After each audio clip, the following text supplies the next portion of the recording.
What's up, everyone? Welcome to Level 7. My name is TJ Zwarich. I am your host today.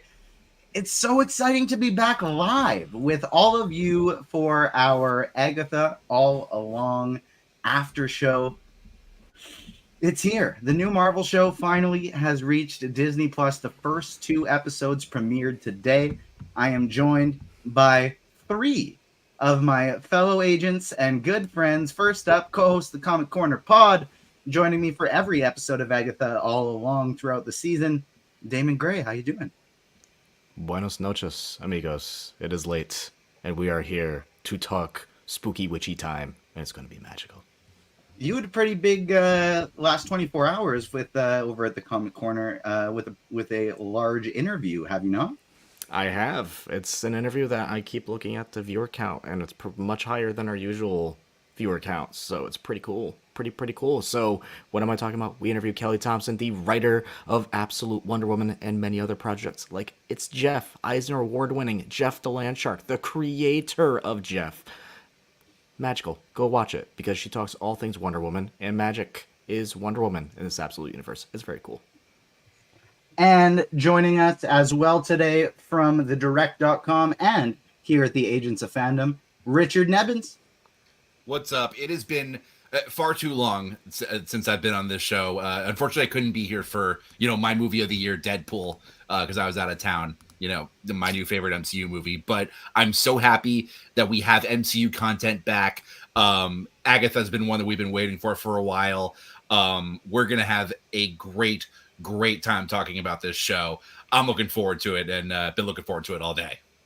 Last but definitely not least, I was going to say leash, joining us for the second year. Geez, I'm going to be honest. I'm straight off my second straight live show. Excitement. One after this, right before it, but for the second week in a row, for the second week in a row from the Mary Sue Collider, so many different places because she works hard.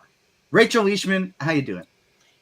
Great. I did threaten, and then I put it on Twitter. So I'm just going to say, no, I did threaten to make a Top Gun Maverick joke because as we were waiting for you, I said I was just going to start this by talking about Top Gun Maverick because I realized I'm doing this show with 3 straight dudes, and y'all are going to talk about Aubrey Plaza the whole time.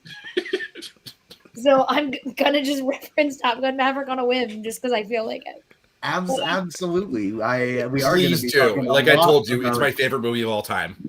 We're going to be talking a lot about Aubrey Plaza in this one because, whew, that's all I can say at this time. Talking about Adam Scott. Before we even start talking about the show, take me through what the experience seeing the red carpet photos was like for you when we get the whole Parks and Rec reunion. Made me cry. Was so happy because it's literally just Ben Wyatt and Leslie Knope proud of their daughter and Jen Tapper. Not Jen Tapper, Jennifer Barkley. Jen Tapper's a Broadway person. Ooh, that's where my brain is. It's not just me. Jennifer Barkley makes me very, very happy to see them support her, but also me literally just being like, cool. So does that mean we get a further Parks and Rec reunion in the grand scheme of this show? Probably not, but I love the idea of them making fun of that somehow with how they work with TV shows and time and everything. Well, Sony already stole Adam Scott, so. Yeah, he was a perfect Uncle Ben. In a bad movie, he was a perfect Uncle Ben. God, he deserves so much better. I don't disagree, but he was a great Uncle Ben. I agree.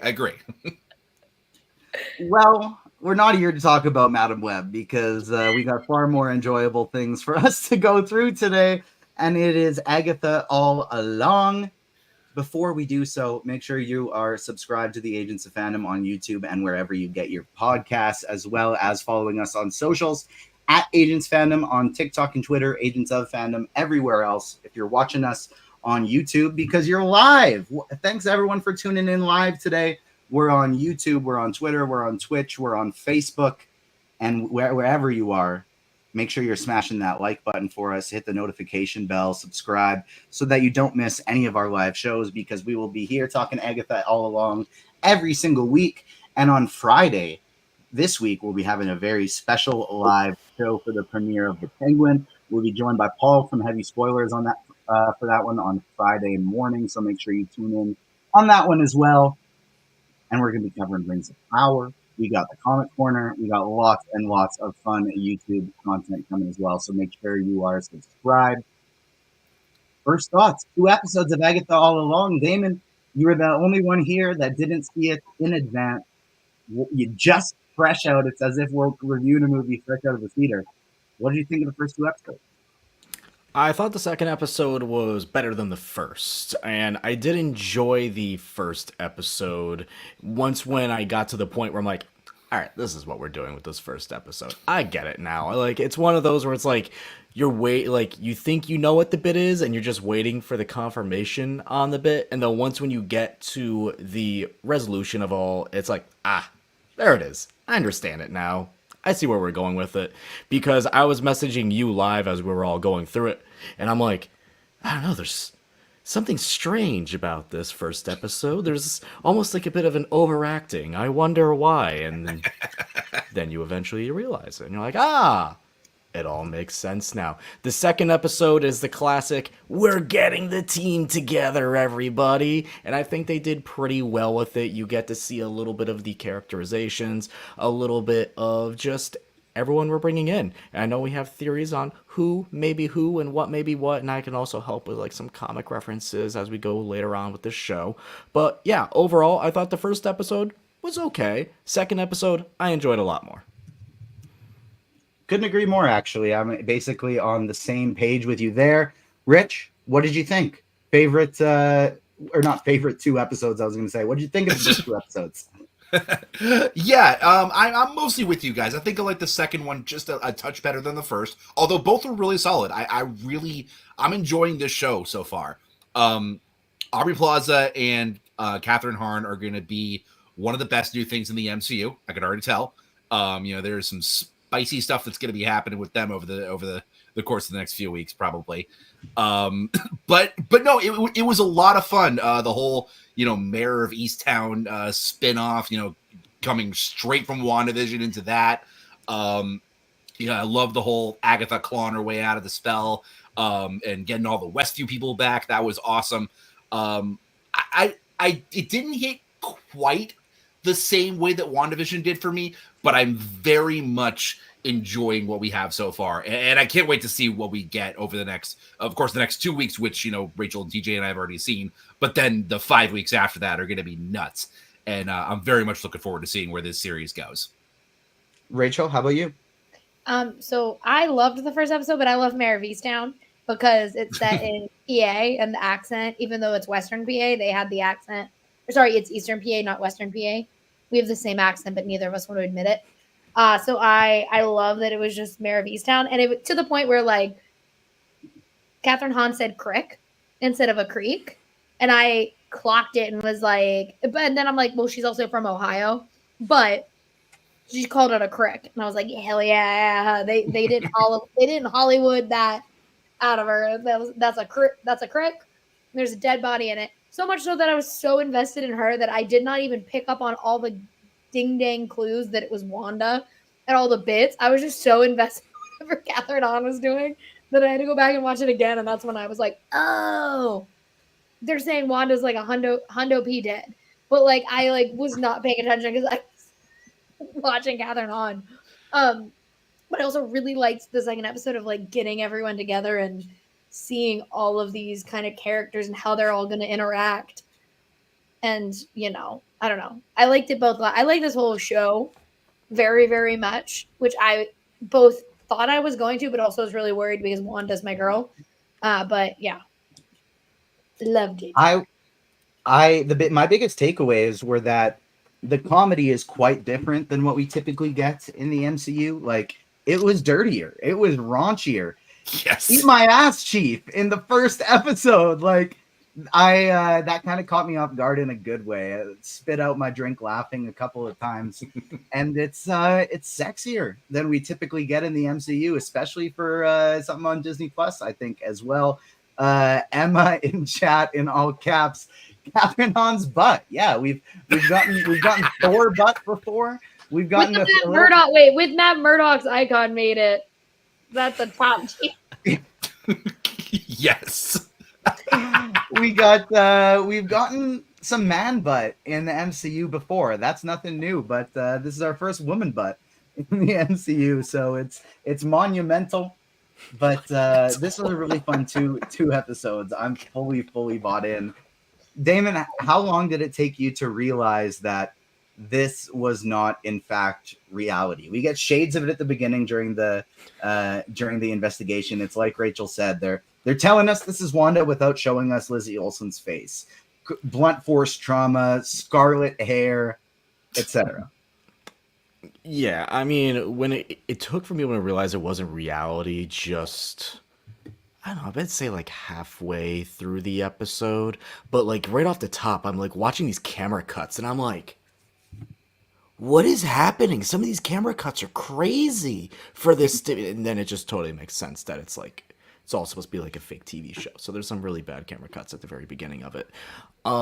Yeah, like I would say just like halfway through, once when things were doing the whole like, this isn't who you think it is. Oh, we're looking over here. It's a bunch of flowers, right?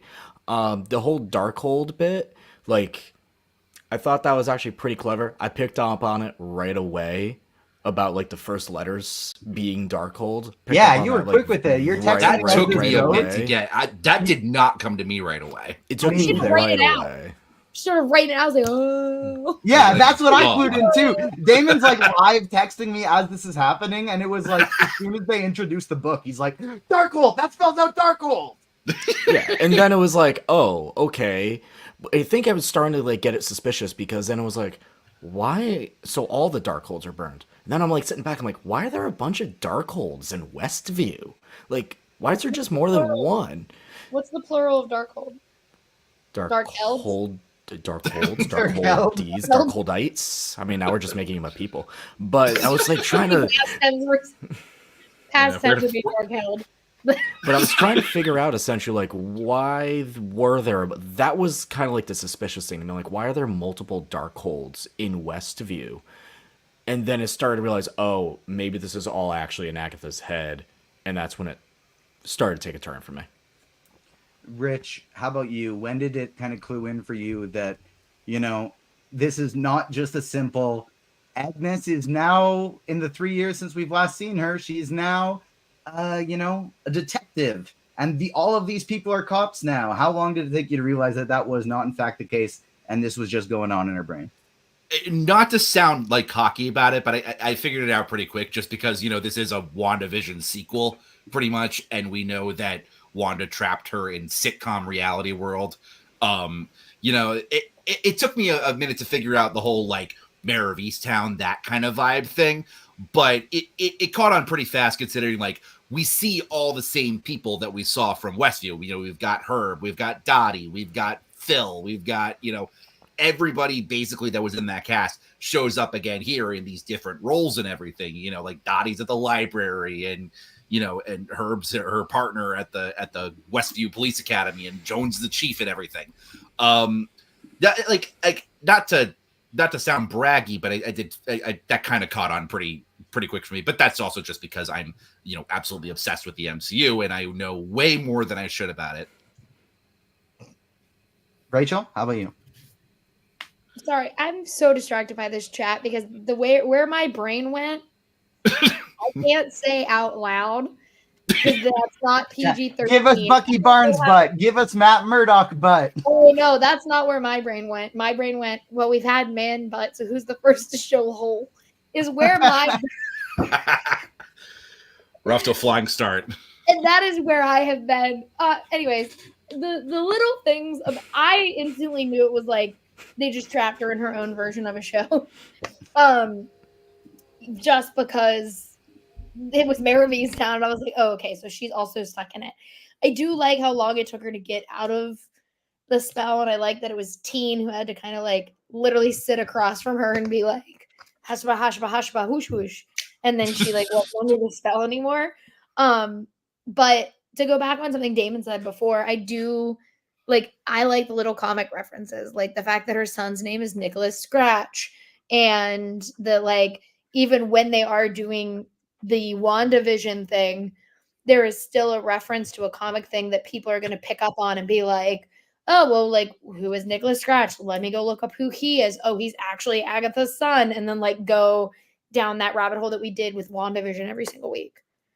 Maybe we won't have a Mephisto, but at least we have something to keep us. Damon, who is Nicholas Scratch in comic books? Why was that a Leo pointing moment for you when you when he said his name on the screen? Because you were like, "Well, Nicky," you're texting me with caps. Yeah, little Nicky. I mean, honestly, it was just because you remember in WandaVision, everyone was just like going crazy over Nicholas Scratch, and Nicholas Scratch being almost like a nickname for Mephisto. And it was like, oh, Mephisto everywhere. And in reality, we'll talk about it in a little bit. That's not even the most interesting bring up, honestly. It really isn't. Because we'll get to it. We'll get to, like, and TJ helped bring this out because it was like a 1-2 moment and then it clicked. So we'll talk about something. We may not have something. We may have something else. Because I see, I was doing a whole, like, Nicholas Scratch, and I think I messaged you. I'm like, red herring. Like, total red herring if we're doing this whole thing again. Yeah, because if I have to pretend that Reed Richards is going to show up in this show again, like we all thought was going to freaking happen on Division, I might claw my eyes out. I can't do it again. You know, I'm still mad that I wrote an entire ass article on the Luke Skywalker level cameo, and it was Paul goddamn Bettany again. I'm still mad at that, and it's been 3.5 years. I know a guy who, it was just a guy. It was not Reed Richards. It was just some guy. Yep. Anyways, sorry. Look, somehow I never get down when I theorize and it doesn't come to fruition, which I somehow, I may literally have PTSD according to the doctor, but not about WandaVision. I'm still ready to theorize. I got my clown makeup on and I got some theories I am looking forward to pushing later in this one because look, I was ready to think, whoa, what if the aerospace engineer isn't Reed Richards? What if it's Leopold Fitz and the Agents of S.H.I.E.L.D. are coming to WandaVision? But I actually do have some exciting Agents of S.H.I.E.L.D. related news to talk about a little bit later. But we will get into that at the end of the show. What do I want to talk about next year? The comedy and the Eat My Ass Chief is really what that just made me spit out my drink, like I said earlier. We get the debut of Teen later in the movie as this is coming out. Joe Locke is in there, and it's full police procedural trope mode where we get the chase down, we get the interrogation scene. But the one part of it that really caught my eye is that when it's in the interrogation scene, that boy has Darkhold tip hands. He has been messing around with a Darkhold before. He had the same Darkhold covered fingers we see from Wanda's dead body at the end of in Multiverse of Madness, and then also at the beginning of this episode. What do you think's going on there, David? So I can put on my thinking hat because look, all right, I've seen some comments already. I'll acknowledge it. This is Billy Maximoff. This is Billy Maximoff. Oh my God, everybody, this is a huge secret. Teen Billy. Even at one point when he's like, "Who are you?" When he does his name, he's like, Well, if you can find me a different set of syllables that match that set of tone, that isn't, yeah, exactly. Like, if you can find a different set of syllables, whatever. So, here's you want to start into theories? Let's get into some crazy little theories. What if this is a Billy? Because we got into a spot later on where clearly Agatha can't understand anything Billy's saying, right? So, what if this is a Billy who was messing around with the Darkhold and is almost reverse Wandaing it? Maybe he lost his mom at some point. Maybe he lost his Wanda. Totally lying about everything about it. There are breadcrumbs that he drops throughout, like when they go to meet. He could be lying too. And when they go to meet Alice Wu in the second episode, he's like, "Oh, my mom went on her last tour," and they talk about that being 3 years ago before she died. And so there are little pieces like that he mentions. Yeah, so I think this could be a Billy from another universe who has lost his mom. and maybe he's like looking for, which is a little funny because later on, like when they find the Wu, like Agatha says to her, "We'll help you find your mom," and I'm like, haha, foreshadowing. Rich, what about you? Because, like, where do you think this Billy comes from? Is this somebody from an alternate universe? Is this somebody magic has wished up? What do you think's going on? Honestly, it could be either or. I think I might be leaning more toward the magic thing, just because this is, out of the world of WandaVision and Agatha and all that stuff. And we saw Agatha using the Darkhold to try to, get different versions of her kids, to find different versions of her kids so that she could deal with them and everything. But no, I mean, and it's so funny too how just like everybody's acknowledging that this is Billy, even though Marvel is doing literally everything in their power to, this is not Billy, or this is just some people are now speculating it could be Nicholas Scratch that teen actually is. But the one thing I think we need to really consider with the whole teen thing is the vast majority of Disney Plus subscribers and people who are going to watch this don't know who the hell Wiccan is. Right. Within our circles, of course we do, but anybody who hasn't picked up a comic book, that's not going to be a name that they've heard of before. So I think the Billy Maximoff reveal could be still pretty big for a large percentage of the viewers. Yeah, and obviously it's going to be big whenever it happens.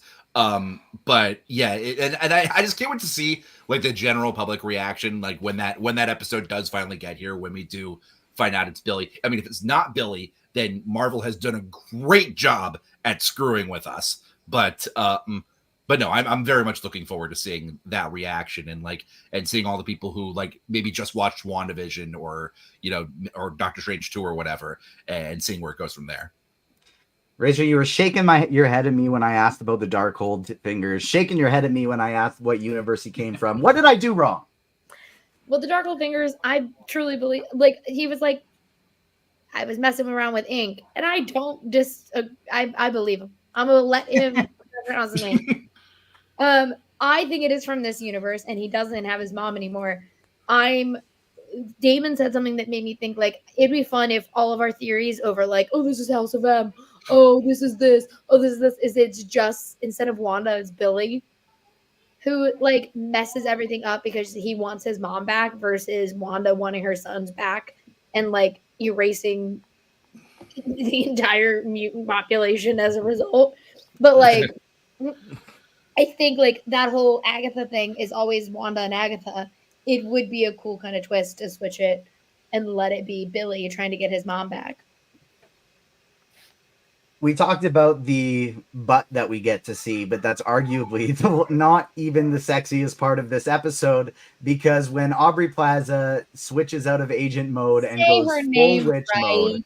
TJ. Aubrey Plaza? It's Plaza. Plaza. I apologize. It's a Canadian accent. Give me a break. Listen, I have to deal with the three talking about Aubrey Plaza. I will at least. She's been saying that right. For everybody listening, she's been saying that the entire time. Like, as soon as I came on, it's like, oh my god, we have three straight dudes and me talking about Aubrey Plaza. You come into my house, you say my wife's name right. The fight when she changes from Agent Vidal to Rio Vidal, it's incredible. It's absolutely incredible. But Damon, I want to talk about the interesting lore pieces that are thrown in there as well, because she says specifically, we know what's Agatha's main super magical power. She can absorb other people's magic. But they talk about it in the fight. If she did that with Aubrey Plaza's magic, it would kill her. And so she can't do it. Why is this the case? How come when she licks the blood off of Agatha's hand, the wound heals? What is going on with these two besides the obvious sexual tension? I don't know. Do you want to get into this later, right? I imagine like the full theory of it. You want to get? Yes, okay, that's a good point. So, I don't know. Rich, what do you think is going on? Because I've unveiled my theory to Damon, but I haven't to you yet. So, what do you think is going on with why? What's their history? Because clearly they know each other, but there's also some magical shit going on. Yeah, I mean, clearly there's a history there. There's no doubt about that. I mean, like it's super obvious to tell that they've got this deep history together. They've probably been together at some point, depending on how old Aubrey Plaza's character is. I assume probably a couple 100 years old at least. But no, I'm at a loss. I have no idea what to predict. Because, like, I think for me too, like over the course of these MCU Disney Plus series, I've kept theorizing, of course, because that's what we all do with every one of these episodes. Something new comes out that we have to theorize about. But I've also just kind of given up on like mostly being right about these theories. So I really have no idea. I mean, I will say I got one right recently. In Deadpool and Wolverine, I called that the opening scene was Sokovia, or no, was Logan's death place. So that's the only thing I've gotten right recently. I mean, I'm very proud about that personally. But other than that, you got me.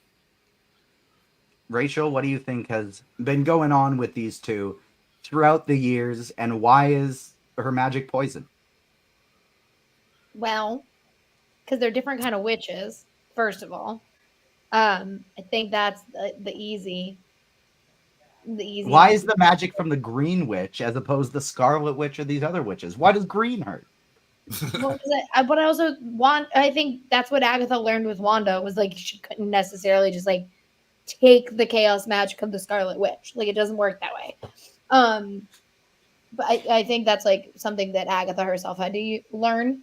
But otherwise, those two be smooching in some timeline, given the energy and that whole little back and forth. I mean, it's Aubrey Plaza. First of all, before I continue, I want you to pin justice for Rachel just while I say this. But I just want to say the thing about it is this gives Aubrey Plaza's energy that she had in Legion, where it is that like teetering on just like overly sexual villain. And so I love that it is just fully focused on Agatha in this show, because yeah, I think that's perfect. No notes. They 100% have kissed in some timeline. Technically, I'm sure the hand kiss, lick, assault, whatever you want to call it, it exists in some fan fiction as a turn on. So I'm really happy for those people. Damon, Rio is there to warn Agatha that the Salem Seven are coming after her. Who are the Salem Seven in comics? The Salem Seven in comics are not this. I'll say that much. They're not this. The Salem Seven in comics is essentially what Agatha is almost putting together here as her coven. And they burned her. they turned around on Agatha and said, F you, and burned her at the stake like the witch she is. So that's who they are. In this case, this seems to be more of like a group of gals who are out to get back at Agatha for maybe the witchy crimes that she's committed. The comments back and forth are hilarious. They were scary. The Salem Seven are my kind of girls. The Salem Seven can fuck right off. Back and forth, right one after the other. It's such a hilarious contrast. I need more Salem 7, though, because I love that vibe. That was so fun. I mean, Damon, you did essentially just call them gal pals. I mean, are they not? They're a scary group of gal pals. Oh. Am I wrong? Who turn into animals and are literally terrifying. Right after the fight, the credits roll, and it was pretty cool credits that they do for this show with all the like different witches throughout different stories throughout history that they weave into the credits. I thought that was really cool. And when we go to episode 2, we transition to episode 2. This is to me really when Teen kind of steals the show. Like, he is the star of episode 2 for me. Joe Locke is absolutely incredible. We got interviews up with Joe Locke right now on the YouTube page and the podcast feed. Our own Ryan Cortero hanging out in chat right now. What's up, Ryan? He got to interview Joe Locke as well as Jac Schaeffer, the creator and head writer for this show. So check those out because they were really, really great interviews. But Teen, he really steps up. I like in my notes here as I'm going through it. Some I have him called Joe Locke, some I have him called Teen, some I have him called Billy, some I have him called Wiccan. It's just a different name each time I'm going through this. He wants Agatha to take him to the Witch's Road. The Witch's Road grants someone's number one desire, their number one, what they want the most, what they need the most. We don't know necessarily if it's backhanded, if that's like if it's literally like you get whatever you want, or if maybe it's like a curse, maybe it's like, oh, you get what you want, but it's not in the way that you wanted it, kind of thing. That remains to be seen. Teen wants Agatha to take him there. We get more him explaining his backstory without being able to hear it. It's more just mumbled. We still don't know why yet, but they're recruiting a coven because you can't enter the Witch's Road without a coven. One of the interesting parts here, Damon, and there already has been an actor announced for this. They were at the red carpet, but Billy has a boyfriend in this series. Do you think this boyfriend is going to be a random person who is here one day and not here the next, they get broken up with? Or is this already Teddy and Hulkling is here? Maybe.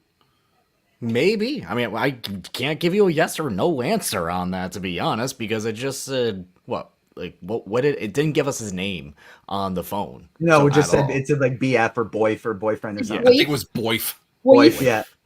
So yeah, it didn't say his name on the phone, so I can't confirm or deny that. It's not somebody who has Teddy's typical, blonde hair on that face, like on his face image that we got on the screen call. What am I saying? I'm saying words. But it's possible. Sure. That's one of the What things. am I saying? The screen. We all write for a living. Me and Richard both going boif. Boif. Yeah. I just love that we all write for a living and just like words are just escaping us right now. It's late at night. It's fair. I mean, Rich, you're on the West Coast, so you don't really have an excuse, but the rest of us are. Well, that's just my natural state of being. So that's my excuse. What do you think? Is this Teddy? Is this someone else? What was your takeaway of the kind of beginning setup of we got to assemble a team for the Witch's Road, Rich? I'm putting together a team. Yeah, I'm honestly kind of with Damon on this. Like, it could be, it also could not be. There was rumors a while back, with WandaVision, that they were going to introduce Teddy at some point in that series. I think it may have gotten scrapped or changed because of all the COVID stuff, and they had to change some stuff around. But there have been rumors talking about Hulkling coming into the MCU for a long time, and probably even before WandaVision. Like you said, he doesn't have the classic, Hulkling look, but that hasn't stopped the MCU. I mean, the MCU is known for changing things around every once in a while and doing things a little bit differently. So I don't know. It could be they could be saving him for a later date. I hope he's coming in at some point, because I mean, like my wife and I have been talking about Young Avengers for a good 5 years. Like, she's been all over me, like, Young Avengers coming, Young Avengers coming, Young Avengers coming. And this could help be the start of it, especially if Hulkling does eventually show up. So, fingers crossed it's him, but I don't know. Rachel, what do you think? And what was your takeaway from the assembling the team intro to this show? Because personally, that's getting the squad together is literally my favorite TV trope. Yeah, I liked it. I think it was really fun. First of all, I love that she just has team driving her around. Can Agatha not drive a car? What is the reason behind that? She was so disoriented. She was like, I was naked. I don't know what's going on. You drive. She is so out of it. Which I was like, is this a reference to hair? And then they just don't sing that whole thing. But I do like that it says boy, because it fits with the I'm 17, but also it leaves people like us the crumbs to be like, oh, is it Teddy? Is that who this is? This Hulkling? Because it just says boy. So it's a perfect little nugget of, you guys can write your think pieces about how you think that's gonna be Teddy. And it's a 17-year-old who's like, I'm not putting my boyfriend's actual name in my phone. Damon talked about how it doesn't fit the kind of typical comic example of how Teddy looks. And one of the reasons there's been so many fan casts of Kit Connor, Joe Locke's Heartstopper, co-star to be in that role is because he really looks the part. These two have such great chemistry together.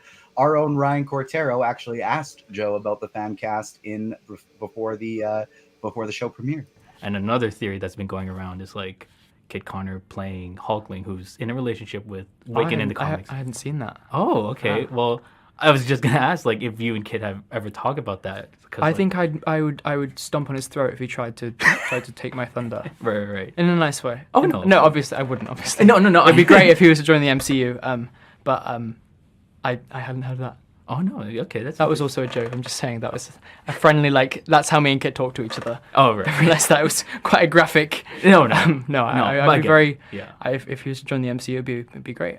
He's I've worked with him more than anyone else, and we get on really well.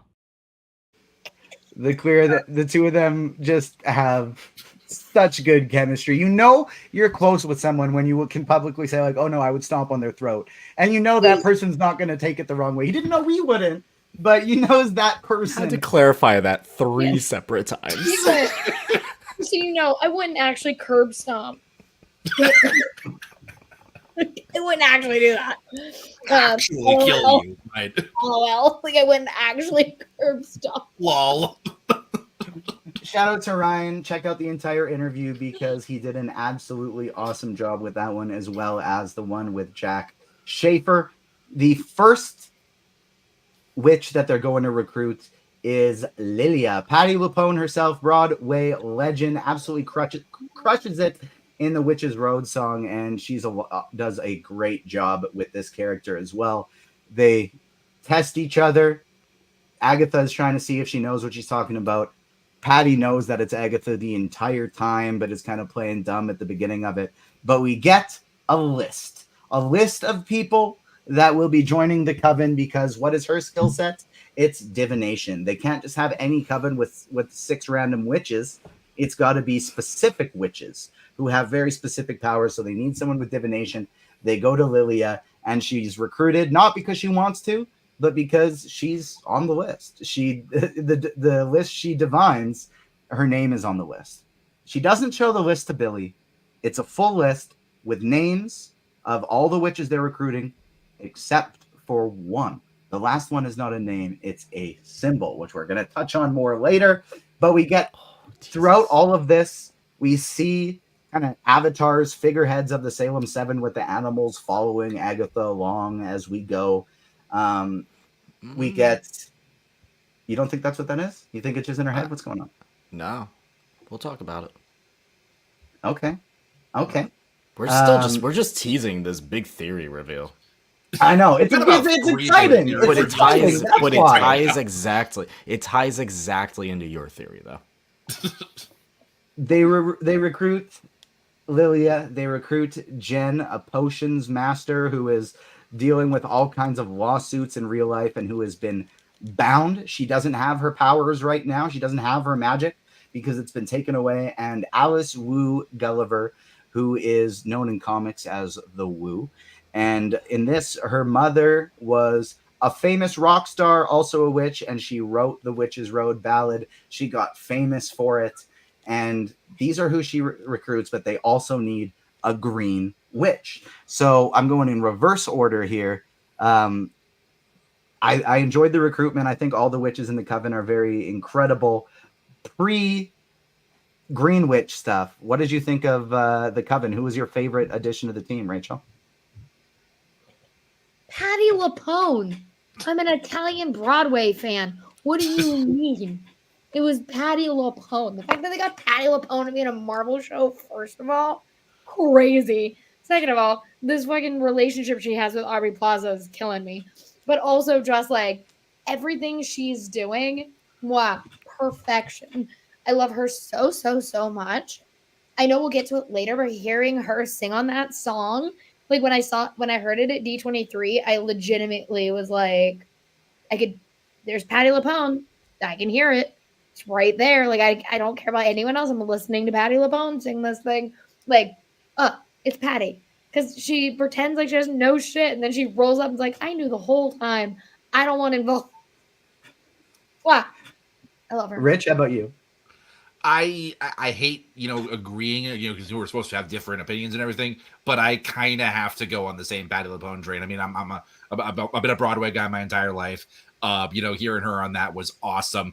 Like I was texting my brother during this whole thing, and he's as big into all the Marvel stuff as we are, and he's like, getting Patti LuPone to do a Marvel show is pretty freaking crazy. Like, I mean, she really had to be all in on this thing to sign on for a role in this show. So, shout out her. I mean, shout out the whole Coven. They're all fantastic. But I'm on the Patti LuPone train for sure. Couldn't agree.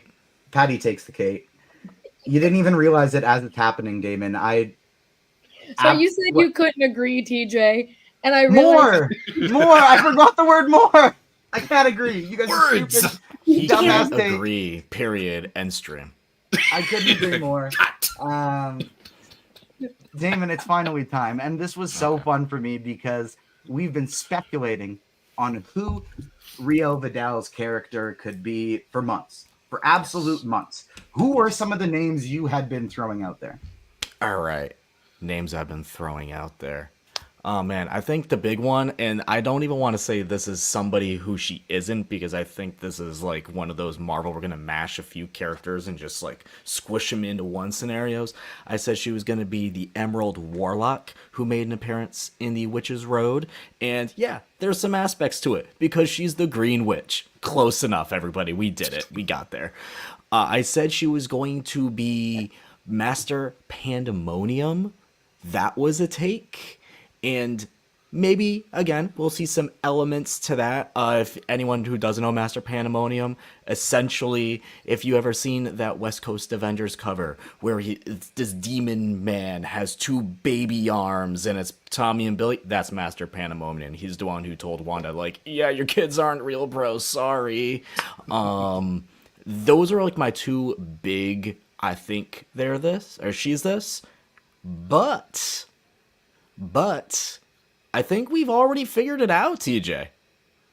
I do too, because we get a little tease in the first episode where they're fighting, and Agatha calls her heartless, and she says, "I have a heart.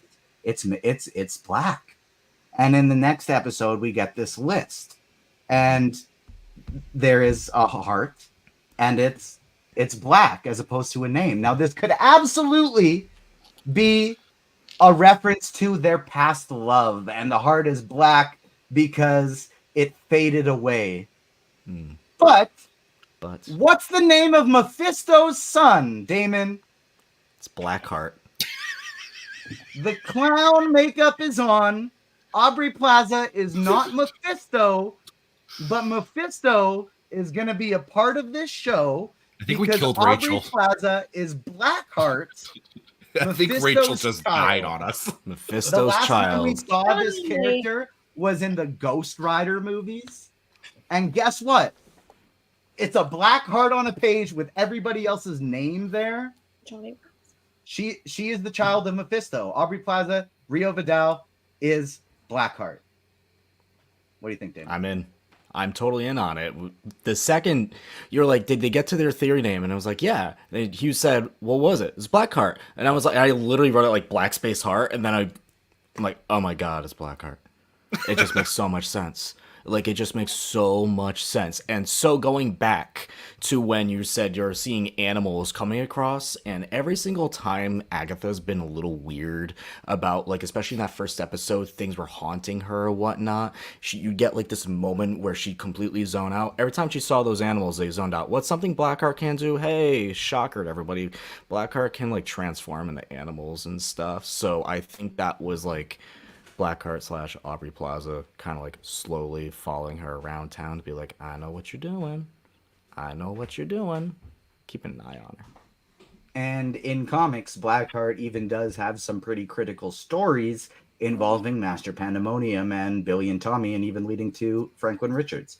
So big potential Agatha connections here in the future. Rich, what do you think of the theory?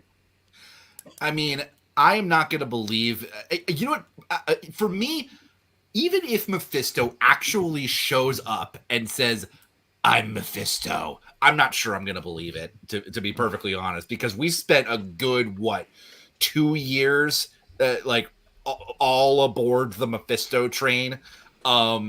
So like we've heard the rumors that he might show up in Ironheart. You know, there's obviously the Blackheart thing here. We've all seen Ghost Rider and all that stuff.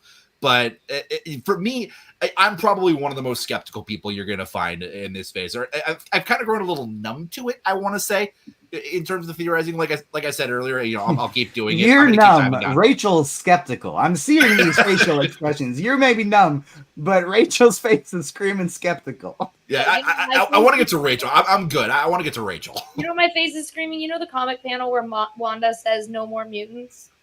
Yeah. Mine is just that, but it says "No more Mephisto." Like I don't want to hear his goddamn name ever again. Like I could have sworn that you were gonna say mine is just no more TJ. No. Damon has made that meme before. Damon has made that exact meme before.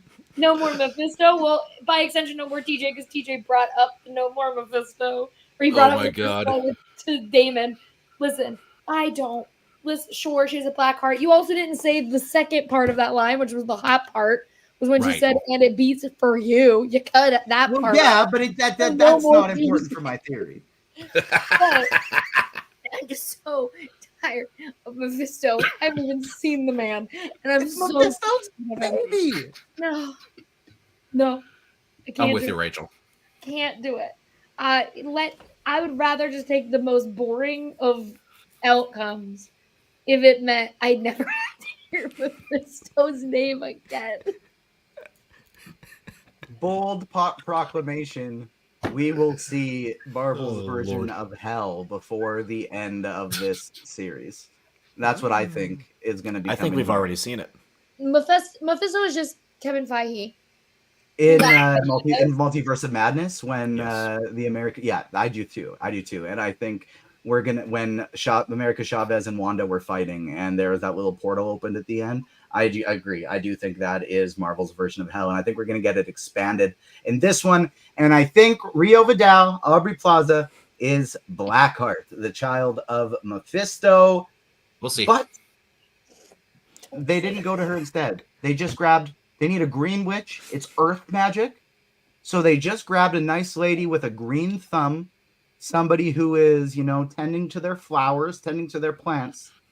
Sharon, a.k.a. Mrs. Hart, when she was in the Hex, essentially playing Kitty Foreman. What if Kitty... This is essentially a what if episode. What if Kitty Foreman was abducted by witches? And she's perfect. She's absolutely perfect because that's exactly what she is. And shout out to Deborah Jo Rupp. She is incredible.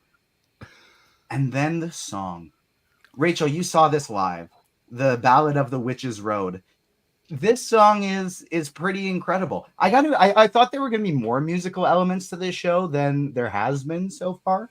But this show is pretty incredible. And I'm happy that they chose a ballad to open the door as opposed to just a random spell. Take me through it. Obviously you brought up the Patti LuPone part, but what was it like seeing live? And I agree with Ryan in chat. I need the official track here. Down the road, down the witch's road. Listen, I want that just following me everywhere. I'm a spooky girl. I'm a Scorpio. I love a good witchy thing. So for me, I lost my mind when they all came out in little hoods. Everyone was singing it. I was like, great, no notes. I need nothing else in my life other than just hearing this song on repeat. And I do like that this show uses, Agatha All Along as part of its score because, that's in the Mayor of Easttown part. If you listen, it's just Agatha All Along. I like that, this song is such an important part of the marketing in the show itself. And so while it's not a straight up musical, I do like that it's still hinting no, we know that you guys like the songs from WandaVision. You like these moments. We're going to give them to you. It's just not a whole ass musical.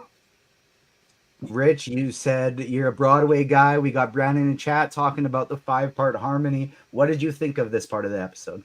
Well, not only am I a Broadway guy, I graduated from music school.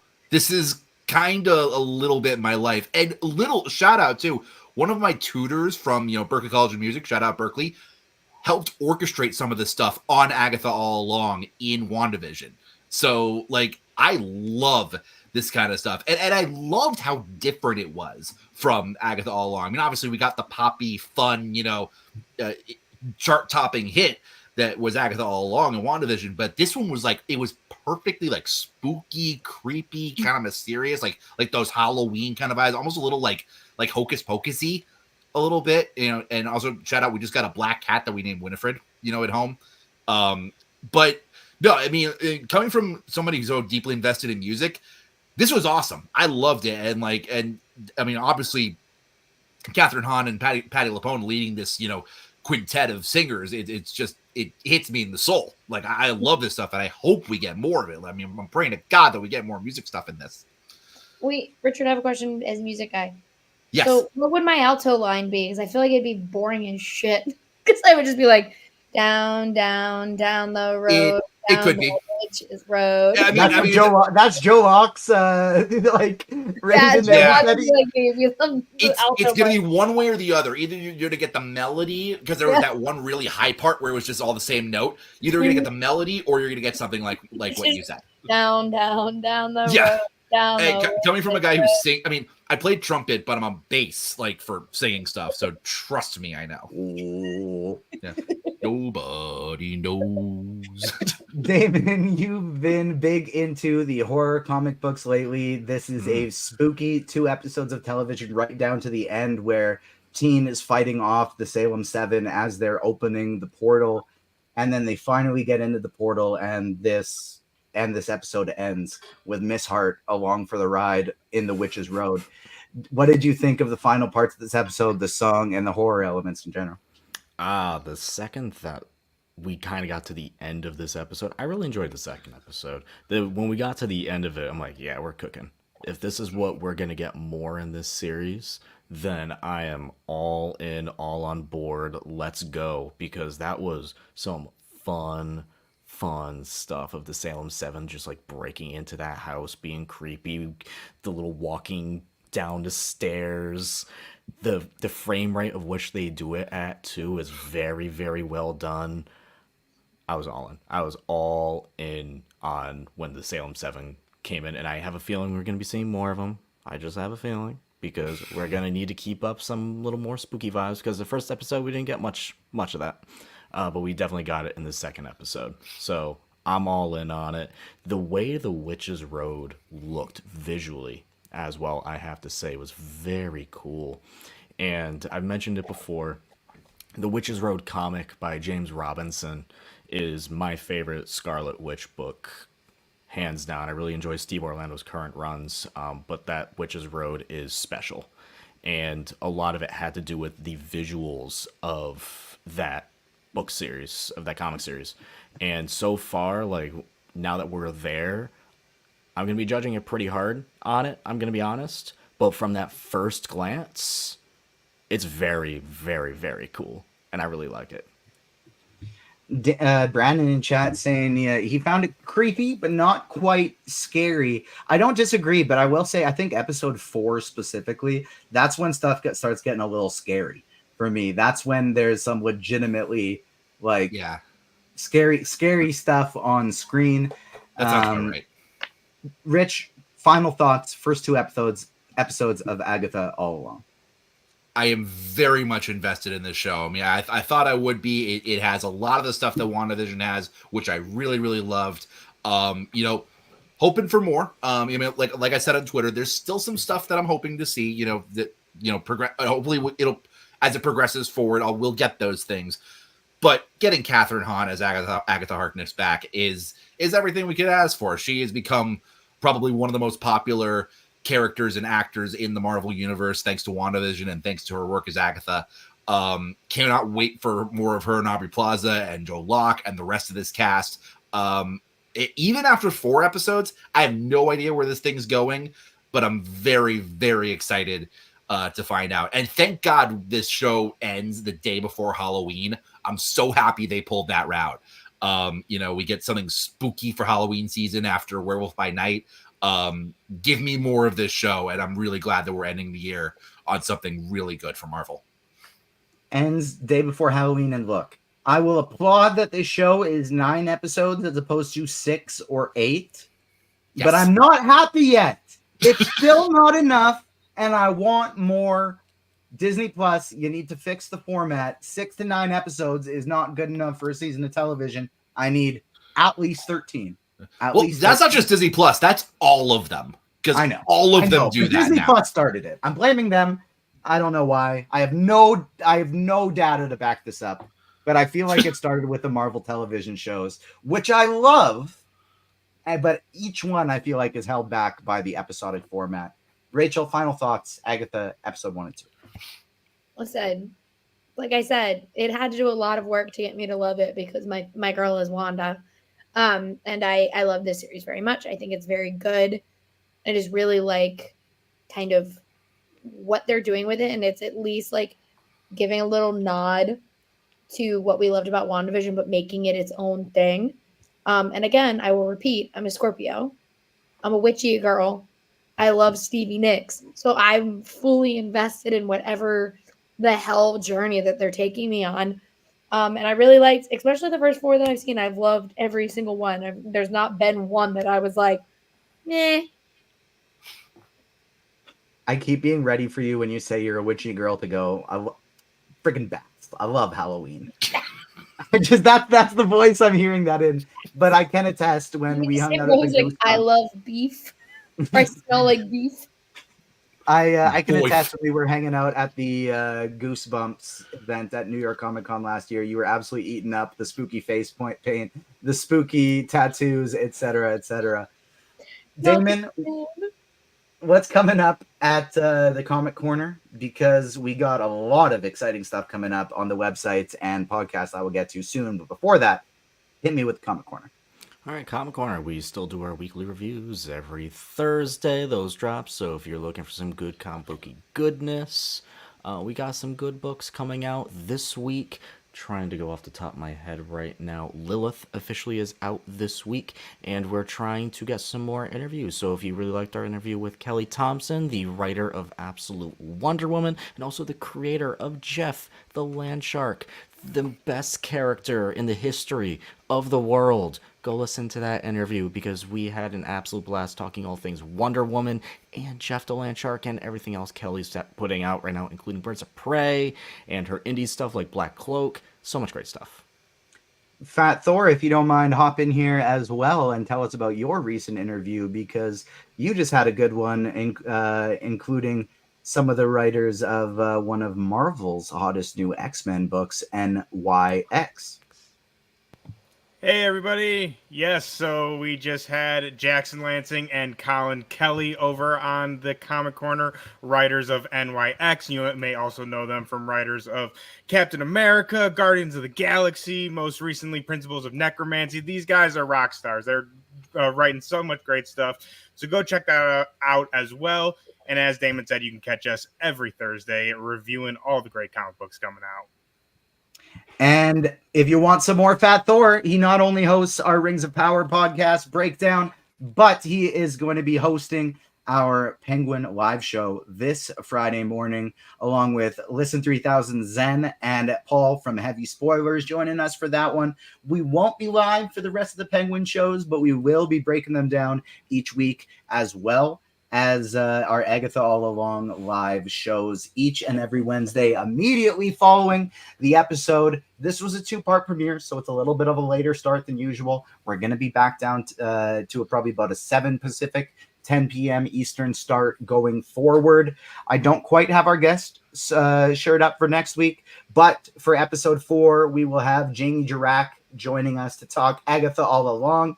And hopefully, I believe, maybe getting Jamie for the season finale as well. So fingers crossed for that one, because we are very excited to talk about this one with Jamie. And like I said, we got the Agatha interviews from Ryan and so much good content on the website right now. Agatha All Along, Only Murders in the Building, The Penguin, Toronto International Film Festival, Rings of Power, so many new articles. And I got some exciting interviews coming as well. Just today, I talked to X-Men, the animated series, and X-Men 97's Lenore Zan, known for her portrayal of Rogue. We had a really fun conversation talking about her new book, as well as fun little tease. She talked about a date, a weekend with Keanu Reeves. She had a couple decades ago. So a lot of fun stuff there. And on Friday, I'm going to be having an interview for The Penguin as well with Renzi Feliz. For those who don't know, he was in Runaways, one of the main characters there, as well as Camilo in Canto. So we're going to have a fun conversation on Friday.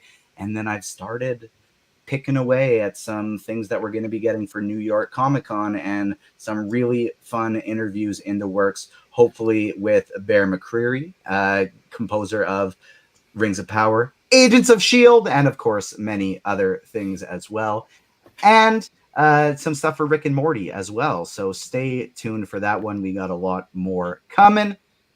Rich, where can the people find you on socials? Yeah, you can find me on at Richard Debbins. We're there, right there. Yeah, because I can see things. Yeah, at Richard Debbins on Twitter and wherever else you can find me on socials. Also, quick shout out. I have one cool thing on Agents of Fandom that I want to shout out to with all these interviews and stuff.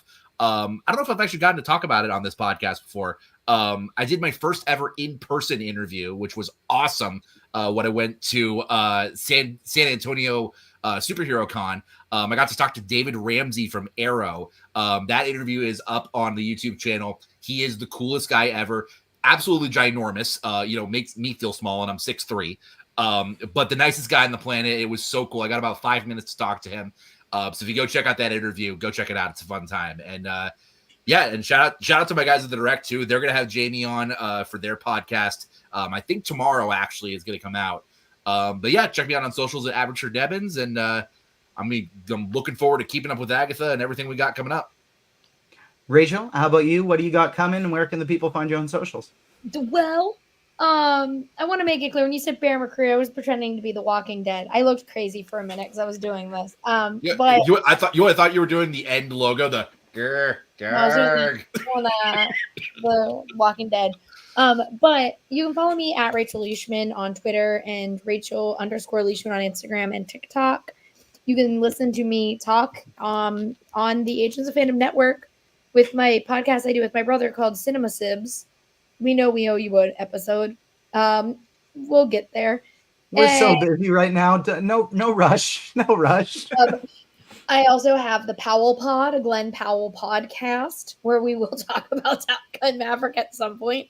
And Pedro Pascal podcast. You can follow my work at the Mary Sue and Collider, and please go like my interviews I do on the Mary Sue's YouTube. Some people are mean. I would love friends to go and like them, so please go and like my interviews. Like them, hit the comment brigade. Let's drown out all the mean comments in there, because as we know, the YouTube comments can at times get a little toxic. But we want to shout out to everybody in the chat, because the chat has been hilarious and awesome and filled with good vibes today. So thank you so much to everyone for joining us live. Smash the like button for us, whether you're watching on YouTube, Facebook, Twitter, Twitch, whatever it is.